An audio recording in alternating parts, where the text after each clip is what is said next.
दोस्तों नमस्कार। देखिए मेरी बीवी की आज तबीयत बहुत ख़राब है, बोल रही है दवा कराने के लिए, बहुत देर से बैठी हुई है। आप लोग देख सकते हैं इसके चेहरे पर मुस्कुराहट। देखिए आज खाना कौन बनाए, आप लोग देख सकते हैं कितनी मुरझा गई है मेरी बीवी। ये इधर देखो, एक दिन तबीयत खराब हो जाए खाना नहीं मिलता। भाई देखिए खाना बनाएगी तभी ना खाएगी।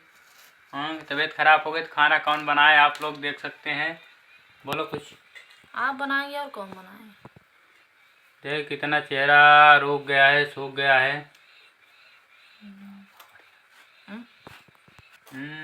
हेलो दोस्तों नमस्कार, आप लोग कैसे हैं? देखिए मेरी तबीयत अच्छी नहीं लग रही है, पता नहीं क्या हो गया है, बुखार आती है। देख रहे हैं खाना बना रहे हैं, खाना एक दिन ना बनाए तो खाना नहीं बना सकते। क्या करें दोस्तों, खाना बनाएगी तभी तो खाएगी। अब पत्नी के रहते हुए हम कैसे खाना बना सकते हैं, आप लोग देख सकते हैं।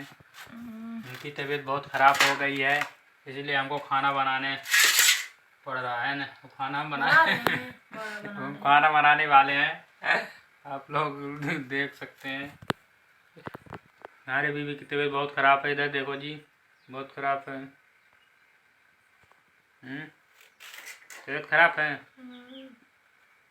मुंह तो नहीं लटका हुआ। आप लटका लीजिए, नहीं है। बाय बाय दोस्तों, bye bye bye bye bye bye बोलो। तबीयत खराब है तो बाय बाय। भगवान से प्रार्थना करें कि मेरी बीवी की तबीयत जो है तो ठीक हो जाए, जल्द से जल्द ठीक हो जाए। खाना नहीं बनाएंगे नहीं तो कौन खाना देगा?